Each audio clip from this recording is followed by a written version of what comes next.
Students, आज अपन अपने chapter को आगे की ओर बढ़ाते हैं और अपना एक टॉपिक लेते हैं जिसका नाम है क्या, ग्रेविटेशनल पोटेंशियल एनर्जी, गुरुत्वीय स्थितिज ऊर्जा।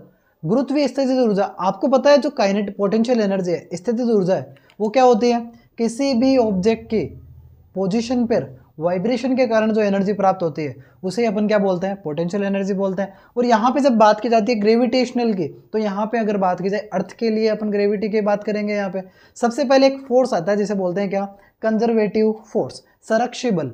ए force which does not depends on the path, एक ऐसा बल जो किसी, या a work which does not depends on the path, एक ऐसा कार्य जो किसी पथ पर निर्भर नहीं करता, उस पोजीशन पर जो फोर्स है वो फोर्स क्या कहलाता है, कंजर्वेटिव फोर्स, संरक्षी बल कहलाता है। अब आपको पता है अपने को यहाँ पे एनर्जी निकालनी है।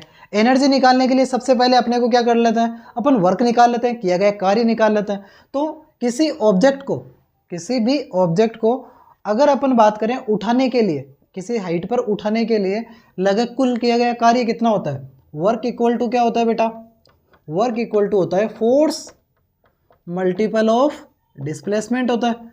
किया गया कार्य क्या होता है, बल गुणा विस्थापन। तो यहाँ पे W बराबर क्या हो गया, W बराबर हो गया F मल्टीपल ऑफ डिस्प्लेसमेंट कितना है, डिस्प्लेसमेंट अगर हाइट पे ले रहे हैं, हाइट अपन ने ले ली कितना, h2 माइनस h1, यानी h1 ऊंचाई से h2 ऊंचाई तक इसको क्या करके गया, मैं उठा तक लेके गया। तो W इक्वल टू क्या हो गया, F इक्वल टू क्या होता है mg h2 माइनस h1।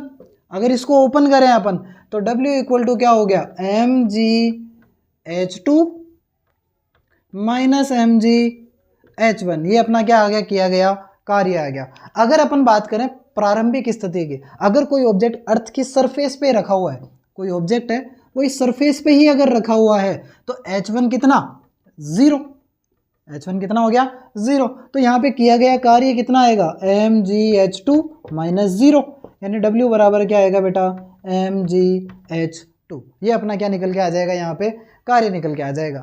या इसको अगर अपन बात करें, ये अपना जो वर्क निकल के आया है। अब अगर आप एक चीज़ देखो कि आप एक चीज़ जानते हो, वर्क इक्वल टू क्या होता है, अपन एक चीज़ और जानते हैं, वर्क इक्वल टू होता है integral of F dot D are, force multiple of displacement.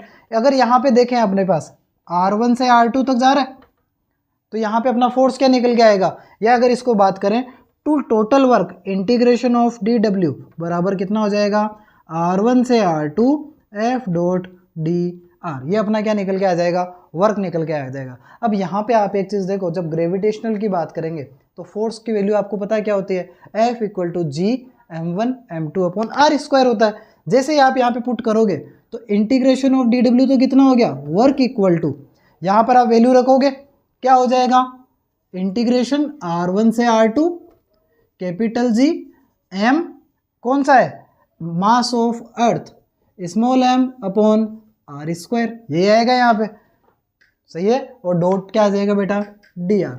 यहाँ पे एम ई और एम तो क्या है, कांस्टेंट है, इन दोनों को अपन बाहर निकाल लेते हैं। तो वर्क इक्वल टू क्या होगा, work equal to G M E M integration of 1 upon R square dot कितना बेटा, डी आर, R1 से R2। 1 अपॉन आर स्क्वायर का इंटीग्रेशन क्या होगा, आपको पता है इंटीग्रेशन में आपने कोई चीज़ पूछते हैं, x की पावर n का क्या होता है, x की power n plus 1 upon n plus 1।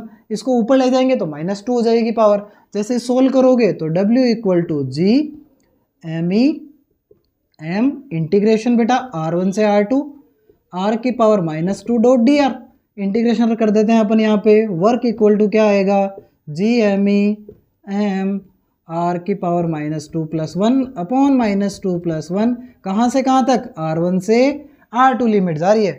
तो जब इसको सोल्व करेंगे अपन तो यहाँ पे क्या आएगा, W equal to G M E M minus का 1 अपॉन आर, R1 से R2। अब यहाँ पे इसको क्या कर देते हैं अपन, यहाँ पे इसकी वैल्यू को अपन पुट कर देते हैं, लिमिट को। लिमिट कैसे रखते हैं, upper limit minus lower limit, ऊपरी सीमा माइनस नीचे। तो यहाँ पे क्या हो जाएगा, वर्क इक्वल टू, माइनस को पहले बाहर निकाल लेते हैं, minus G M E M 1 upon R2 minus 1 upon R1। ये क्या निकल के आ गया, अपना किया गया कार्य निकल के आ गया कि यानी जो अपना टोटल वर्क है वो टोटल वर्क कितना है, -GMEM/1/R2 -1/R1। और जैसा कि आप जानते हैं वर्क की किसके बराबर होता है, एनर्जी के बराबर होता है, तो पोटेंशियल एनर्जी भी क्या निकल के आएगी, पोटेंशियल एनर्जी निकल के आएगी -GMEM/1/R2 -1/R1। आई होप आपको समझ में आया होगा। अगले टॉपिक में अपन निकालेंगे एस्केप वेलोसिटी। तब तक के लिए thank you, have a nice day students.